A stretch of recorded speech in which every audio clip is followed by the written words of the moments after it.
Paging చూద్దాం. చాలా simple ఉంటుంది, ఈజీ, అంటే కష్టం ఏమి ఉండదు, చాలా ఈజీ. పేజ్లో డిమాండ్ పేజింగ్ అంటే బేసిక్గా ఇది మన సెకండరీ మెమరీ కదా, ఇది మనకు సెకండరీ మెమరీ. ఈ సెకండరీ మెమరీలో ఏముంటాయి, ప్రాసెసెస్ ఉంటాయి, రైట్. ఇది ఒక ప్రాసెస్ అనుకున్నాం, ఇది ఒక ప్రాసెస్, ఇది ఒక ప్రాసెస్. ఆ ప్రాసెస్ అన్ని ఎట్లా ఉంటాయి, ఇట్లా డివైడ్ అయ్యి ఉంటుంది, పేజెస్ లెక్క డివైడ్ అయ్యి ఉంటుంది. లైక్ ఏబిసి అనుకున్నాం, డిఎఫ్ జిహెచ్ఐఓ ఇది అనుకున్నాం. ఇది P1 process, P2 process, P3 process. ఇది మెయిన్ మెమరీ ఉంటుంది. ఇక్కడ మన మెయిన్ మెమరీలకి ప్రాసెస్, ఇప్పుడు సపోజ్ P1 అనే ప్రాసెస్ మెయిన్ మెమరీకి అవసరం, అది కావాలంటే దాన్ని ఏం చేస్తాం, స్వాపింగ్ చేస్తాం. అంటే నేను స్వాపింగ్ చేస్తాం. అంటే మీరు అప్పుడు గుర్తుపెట్టుకోవాల్సింది ఏంటంటే డిమాండ్ అవసరం ఉంటేనే, ఇప్పుడు మెయిన్ మెమరీకి అవసరం అనమాట. Main memory will demand A process for the P1 process for అయిన ఆపరేషన్, ఏ ఆపరేషన్ కోసం దానికి P1 అనే ప్రాసెస్ కావాలి. సో డిమాండ్ అవసరం ఉంటేనే తీసుకొస్తుంది, లోడ్ చేస్తుంది అనమాట మెయిన్ మెమరీలో. అవసరం లేకపోతే దాన్ని అసలు పట్టించుకోడు. అవసరం ఎప్పుడైతే డిమాండ్ ఉంటుందో అప్పుడే తీసుకొస్తాం. అడ్వాన్స్లో అడ్వాన్స్ ఇప్పుడు P2 అనేది దానికి అవసరం లేదు, P3 అనేది అవసరం లేదు. P3ని ముందే మనం మెయిన్ మెమరీలో లోడ్ చేయము, అర్థమవుతుందా? మళ్ళీ నేను రిపీట్ చేస్తాను చూడండి. అడ్వాన్స్గా ఆ ప్రాసెస్ని తీసుకొచ్చి మెయిన్ మెమరీలో లోడ్ చేయమన్నమాట. ఎప్పుడైతే అవసరం ఉంటుందో, ఎప్పుడైతే డిమాండ్ చేస్తుందో మెయిన్ మెమరీ, అప్పుడే మనం తీసుకుపోయి అక్కడ పెడతాం. సో ఇప్పుడు డిమాండ్ చేస్తున్నాం ప్రాసెస్ P1ని. సో దీన్ని ఏం తీసుకొచ్చినాం, స్వాపింగ్ చేసినాం. ఏంటిది, ఏబిసి. తర్వాత ఏం డిమాండ్ చేస్తుంది, P2ని డిమాండ్ చేస్తుంది అనుకున్నాం. ఆల్రెడీ P2 ఉండే అనుకున్నాం, ఇలానే ఏబిసి డిఎఫ్, ఓకేనా, డిఎఫ్ అని ఉంది. సో ఆల్రెడీ ఉంది. ఏమంటుంది మెయిన్ మెమరీకి, నాకు P2 అక్కర్లేదు, నాకు P3 కావాలి. అంటే P3 అనేది డిమాండ్ చేస్తుంది. P3 ఆపరేటింగ్ సిస్టమ్, ఏదైతే ఆపరేటింగ్ సిస్టమ్ ఉందో అది P3ని డిమాండ్ చేస్తుంది. అప్పుడు ఏమవుతుంది, స్వాప్ అవుట్ అవుతుంది. ఇది స్వాప్ అవుట్ అయ్యి ఏదైతే P3 ఉందో అది ఇక్కడ స్వాపింగ్ అవుతుంది. అర్థమైందా?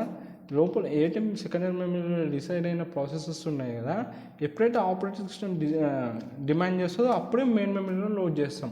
అడ్వాన్స్గా ముందే లోడ్ చేసి పెట్టాం. ఇప్పుడు P3 అనేది ఆపరేటింగ్ సిస్టము అసలు దాన్ని పట్టించుకోవాలి, దాని అవసరం అనేది లేదు దానికి. అలాంటప్పుడు P3ని నువ్వు ముందే లోడ్ చేసి పెడితే వేస్ట్ కదా. P3ని ఎప్పుడైతే ఆపరేటింగ్ సిస్టమ్ డిమాండ్ చేస్తుందో అప్పుడే నువ్వు లోడ్ చేయాలి. దాన్ని డిమాండ్ పేజింగ్ అంటాం. అదే ఇక్కడ రాసిన ఇంగ్లీష్లో చూద్దాం. Your process resides in the secondary memory and pages are loaded only on demand, not in advance. So ఏదైతే ప్రాసెస్ ఉంటాయో అవన్నీ మీ సెకండరీ మెమరీలో ఉంటాయి. ఆ పేజెస్ కూడా ఎప్పుడు మెయిన్ మెమరీలో లోడ్ అవుతాయి అంటే ఎప్పుడైతే డిమాండ్లు ఉంటాయో అప్పుడే లోడ్ చేస్తాం, అడ్వాన్స్గా లోడ్ చేసి పెట్టాం. ఇంకా CPU P1ని స్వాపింగ్ చేసుకుంది. దానికి ఇప్పుడు సపోజ్ CPUకి E అనే కావాలి. E అంటే ఎక్కడ ఉంది, ప్రాసెస్ E అనే పేజ్ కావాలనుకున్నాం. So if the page is not present in the main memory we call it as page fault. ఇప్పుడు దాని దగ్గర ఇది ఒక మెయిన్ మెమరీ అనుకున్నాం. మెయిన్ మెమరీ దగ్గర ABC అనే పేజెస్ ఉన్నాయి, ఒక ప్రాసెస్. దాని దగ్గర CPUకి E అనే ABCD E అనే పేజ్ కావాలనుకున్నాం. E అనే పేజ్ కావాలి. ఆ E అనే పేజ్ ఎక్కడ ఉంది, ఇక్కడ ఉంది, DEF ప్రాసెస్. సో ఈ E అనే పేజ్ ఇక్కడ మెయిన్ మెమరీలో ఉందా, లేదు. సో దీని ఏమవుతుంది అంటే పేజ్ ఫాల్ట్ అవుతుంది. When page is not present in the main memory it leads to A page fault. అర్థమైన పేజ్ ఫాల్ట్ అంటే ఏంటిదో, పేజ్ ఫాల్ట్ అంటే ఏంటిదంటే ఎప్పుడైతే ఇప్పుడు CPU ఒక పేజ్ని డిమాండ్ చేస్తుంది, E అనే పేజ్ని డిమాండ్ చేస్తుంది, కానీ E అనే పేజ్ మెయిన్ మెమరీలో ఉందా, లేదు, అది సెకండరీ మెమరీలో ఉంది. సో మెయిన్ మెమరీలో కావాల్సిన పేజ్ లేకపోతే, CPU డిమాండ్ చేసిన పేజ్ లేకపోతే దాన్ని పేజ్ ఫాల్ట్ అంటాం. అప్పుడు పేజ్ ఫాల్ట్ అయినప్పుడు ఏం చేస్తుంది అంటే CPU ఏం చేస్తుంది, ఆ కంట్రోల్ అంతా ఆపరేటింగ్ సిస్టమ్కి ఇచ్చేస్తుంది. ఎప్పుడే అర్థమైంది కదా, కావాల్సిన రిక్వైర్డ్ CPUకి ఒక పేజ్ కావాలబ్బా, CPUకి ఒక పేజ్ కావాలనుకున్నాం, ఒక పేజ్ కావాలి. ఆ పేజ్ అనేది మెయిన్ మెమరీలో లేకపోతే అక్కడ CPU డిమాండ్ చేస్తుంది అనుకున్నాం. CPU ఒక పేజ్ని డిమాండ్ చేస్తుంది, EA అనుకున్నాం. అది మెయిన్ మెమరీ లేకపోతే అప్పుడు అది పేజ్ ఫాల్ట్ అవుతుంది. అప్పుడు పేజ్ ఫాల్ట్ అయినప్పుడు ఏం చేస్తుంది అంటే CPU దాని యొక్క కంట్రోల్ ఉంటుంది కదా, దాని కంట్రోల్ ఏమిటి ఉంటుంది, కంట్రోల్ ట్రాన్స్ఫర్ టు ఆపరేట్ సిస్టమ్కి ఇచ్చేస్తుంది. దాని కంట్రోల్ అంటే ఆపరేట్ సిస్టమ్కి ఇచ్చేస్తుంది. ఇప్పుడు ఈ ఆపరేట్ సిస్టమ్ ఏం చేస్తుందంటే ఎప్పుడు పేజ్ ఫాల్ట్ వచ్చినాకనే, పేజ్ ఫాల్ట్ రాగానే కంట్రోల్ అంటే ఆపరేట్ సిస్టమ్కి ఇస్తుంది. ఈ ఆపరేట్ సిస్టమ్ ఏం చేస్తుంది, పోయి డిస్క్లో పెట్టుకుంటుంది. అంటే ఇదే మన సెకండరీ మెమరీలో పోయి ఇక్కడ ఉంది కదా ఇదే మన డిస్క్, పోయి ఆపరేట్ సిస్టమ్ పోయి డిస్క్లో పెట్టుకో దొరికినాక మళ్ళీ డిస్క్ పోయి మెయిన్ మెమరీ వాడేస్తుంది. అంతే సింపుల్. సో సెకండరీ మెమరీ నుంచి ఇది మళ్ళీ మెయిన్ మెమరీకి ఇచ్చేస్తుంది. ఇదన్నమాట మ్యాప్. CPU డిమాండ్ చేసిన పేజ్ మెయిన్ మెమరీలో లేదు, అప్పుడు పేజ్ ఫాల్ట్ వచ్చింది. ఇట్లా జరుగుతుంది. నేను ఇక్కడ చెప్తా చూడండి. CPU ఒక అనే పేజ్కి డిమాండ్ చేసింది మెయిన్ మెమరీలో, ఆ అనే పేజ్ లేదు ఇలా మెయిన్ మెమరీలో, అప్పుడు అది ఏమైంది, పేజ్ ఫాల్ట్ అయింది.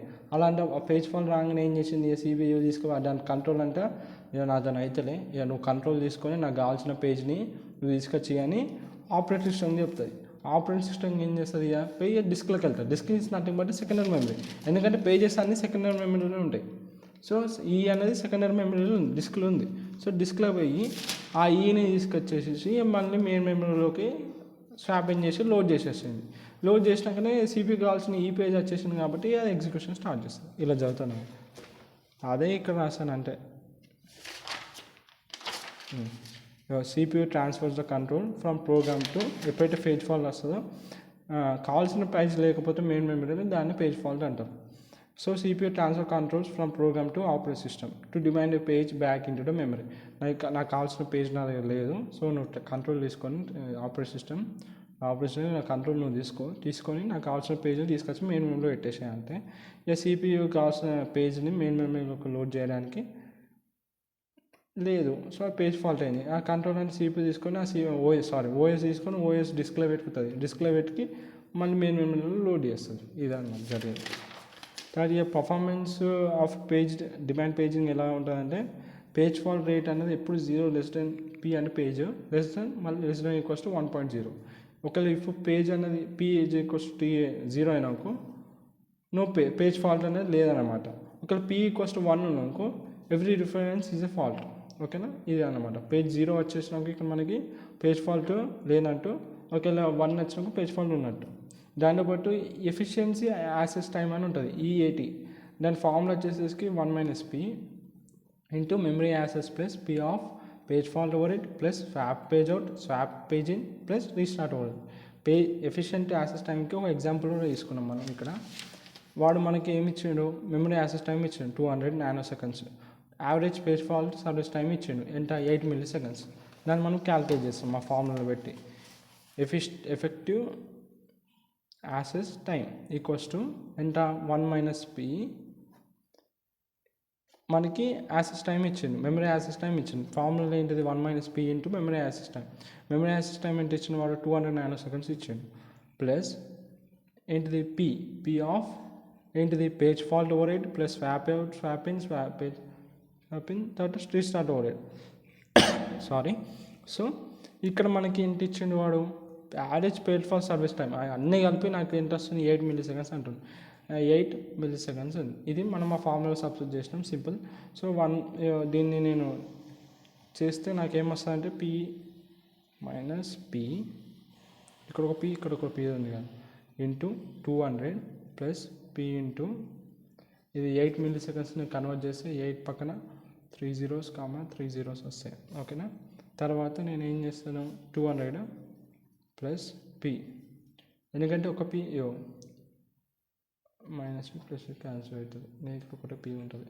p ఇంటూ ఇక్కడ నీకు ఏం వచ్చేస్తుంది అంటే 79999,800 వచ్చేస్తుంది.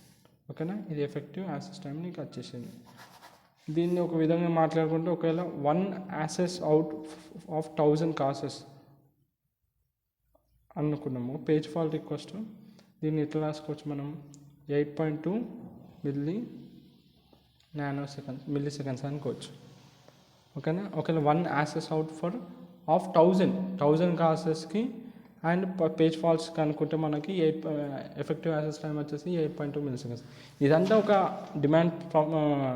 డిమాండ్ పేజీ యొక్క పర్ఫార్మెన్స్ మెసేజ్ చేయడానికి కావాల్సిన ఫార్ములాస్.